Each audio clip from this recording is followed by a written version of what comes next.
Maganda siya, sir, very specific kung ano talaga yung dapat mong matutunan as entrepreneur. Tapos maganda yung idea, tapos binibigyan mo po ito ng paghahambing kung yung mga characters na dapat meron ka sa sarili mo para maging successful entrepreneur ka.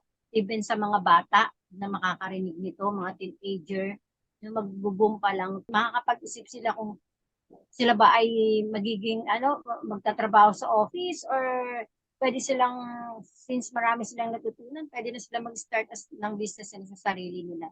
Kasi nakapokus po tayo sa character, hindi tayo nakapokus dun sa kung tama po yun. Kasi pag walang character, walang walang heart dun sa negosyong pupuksan. Baka Mm. nga lang yun nga, hindi sila maging successful, sayang yung ininvest nila na time. Tapos syempre, yung baga hindi rin sila kikita. So maganda po yung na-focus nyo, sir. Tsaka gusto ko yung yung core values ba nito? So yun. Parang maganda siyang pag-aralan. Yes. Mas maganda rin yan sa mga career natin, sir.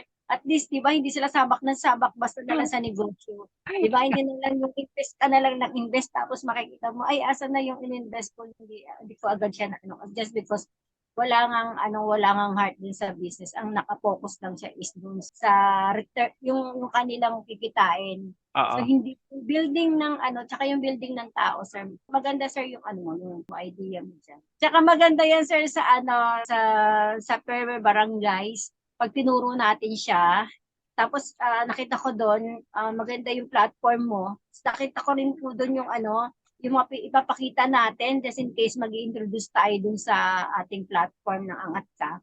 Mapapakita mo dun yung talagang proven na may nagaganap sa ating Angat Ka. Other places like mga sa Cavite Oo. started Angat Ka, and talagang certified siya, legit.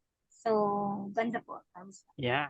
Oo Sir, nga. teka, naritanong ko, sir, meron na ako dun yung sa yun dun sa pinakita mo na 12 entrepreneurs, tapos yun, sir, ibig sabihin nun kapag na yun, may income din, may income ka ding sa bawat leaders like me, like us. Kunyari nakakapag-recruit kami, and then nagiging leaders natin sila, nakakasama natin sila. Hanggang iyan, sir, hanggang dumadami kasi ko dyan eh. Yung basta tayo kikita. Kailangan natin yun, sir, di ba? Yes. So, Ano po yun? Ito lang ako dito. Ano yung oo. enlarged yan? Ito ate yung kasi pag dahil nga para tayong eskwelahan, para tayong school o learning platform. So yung mga nag-enroll ka ng 12, pag umabot ng 12, hindi hindi nga lang ito binibigay tulad ng income ng mga Reway o ng mga ibang platform. Kasi ito, ang goal natin dito, para ka nagsisave ng capital mo eh. So Mhm. yan, yung tuition fee, babalik sa'yo yan. Sige, babalik sa'yo yung 19,000 mo. Ngayon, yung 12 mo, let's say nag-sponsor din sila, no? Nag-enroll sila na tigla 12 nila. So meron kang 92,000, 192,000 babalik sa'yo. Capital mo 'yon. Ate. Actually, pwedeng i-release sa'yo 'to. Na makikita mo siya sa back office mo, nakalagay doon. Pero mare-release lang 'yan pag umabot na siya ng 100, at least 166,000. Okay. Ano yung 166? So 166,000 yung income, like that, no? Kunwari, umabot na yung 166,000 kahit wala pa Malinis, 192. para marami tayo. Pwede mo Opo. nang gamitin 'yon. Pero pwede mo lang gamitin 'yon pang negosyo. Pang negosyo. Oo. So kunwari Oh. meron kang 12 na friends, no, na gino-groom dito. Na umabot na meron silang 166,000, 170 na lang kamo. Pwede na nila i-claim 'yon. Pero kailangan natin ikaw ang a-assist sa kanila na i-start nila 'yun ang pang-negosyo nila. So bigyan mo sila ng option. Okay. Sabihin mo sa kanila, gusto mo mag-Reway ka muna. Bakit? Kasi meron ka pang darating ulit na capital eh, up to 3 million eh. Okay. So kasi ang reason natin for that ate, kaya siya capital build up program. Kumbaga ikaw, in-enroll natin sila sa course natin, pero ikaw nag-act ka as an assistant teacher, teaching assistant kanila. So pag naging doon sa capital, from the capital, di ba nagkaroon sila ng capital and Oo. nag-invest sila. So doon nila pwedeng kuhanin yung kanilang kikitain, right? Yes. Kasi baka ma-quote nila eh. Yes, Ano yes, yes. yung ganyan, ganyan. So at least mai-explain natin sa kanila from the capital given by angat ka, palaguin mo 'yan, Yes, doon mo pa lang aani kung ano right, yung ano mo diyan, right. kikitain mo. But the capital i-maintain mo siya. Tama ba Yes. ako, sir? Yung capital ate, pag nirelease sa'yo, gamitin mo pang negosyo. Now, what if nalugi? Okay lang, marami ka pang capital na darating. Di Okay, ba? kasi kasi nag-i-endorse ka pa na nag-i-endorse, Yes, nagdadagdag yes, ng maraming yes. entrepreneur. Tsaka Okay. alagaan yung 12 mo ate. Wow. Kasi in Para the kasi future, yan 12 na yan din ang kasama mo kahit na saan kayo magpuntang negosyo. yes, yes. Kasi hindi yung, 'di ba? Kasi ngayon kasi ang nangyayari pagka ganid yung upbringing ng mga tao, kanya-kanya yan eh, unahan eh.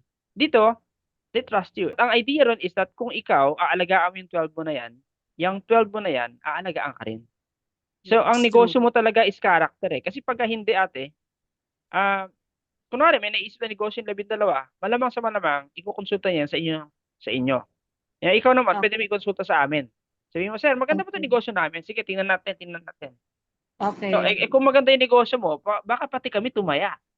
Sabi, ay, Ate Ulitin Marisa, mo. sama Ulitin mo naman natin. kami dyan. So, pwede kami maging interested doon sa project mo. Kaya delayed gratification tayo. So, dito natin So i-apply. maganda talaga, sir, kung Yeah, mai-impose talaga natin sa isang lugar ito, yeah, yeah. So, ngayon, nagkakagipitan.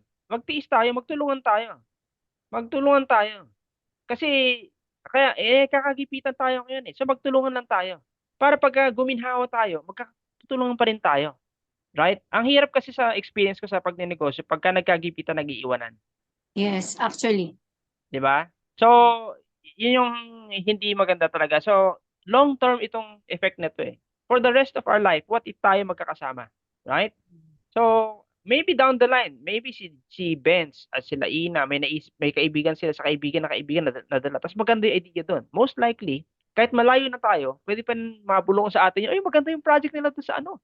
Now, by So then, parang marami tayong pera. dito, sir, pwede tayong mag-invest, no, sa mga Yes. companies, tulong-tulong yung ating mga tapos yun yung pagkita. Yes, ate. So, in fact, nakikita ko dito na in the future, yung mga negosyante will come to us and say, pwede nyo bang i-endorse yung business namin sa community ninyo? So, like, mayroong isang Okay. franchising business, sasabihin nila, Sir Oliver, baka pwedeng gamitin platform ninyo yung aming business. Pwede naman, basta pumasa. Right? So, in the future, marami tayong platform. Isa lang si Riway doon. So Let's say, dapat pala talaga, sir, mag-aaral talaga kami maigi dito. Pukpukan talaga tayo ng aral dito, sir. Kailangan yes. talaga sa mga kapatid, isa sa dibdib talaga natin to. Oo. Kailangan mo lang isa dibdib talaga to, isa puso. Kasi Correct. di ba, angat na angat, tulong-tulong sa pag-angat. Yes. Yes. Oo, ate, kasi Na, sir, okay yan. At okay least, ba? maliwanag to. Oo. Ito Wow. dito. Thank you, sir. All Yun right, lang all po. right. Wow, thank you so much, Ate Marisa. I really appreciate that question, no? Tsaka naliwanagan. I hope nakatulong din sa iba yung question na yan, no?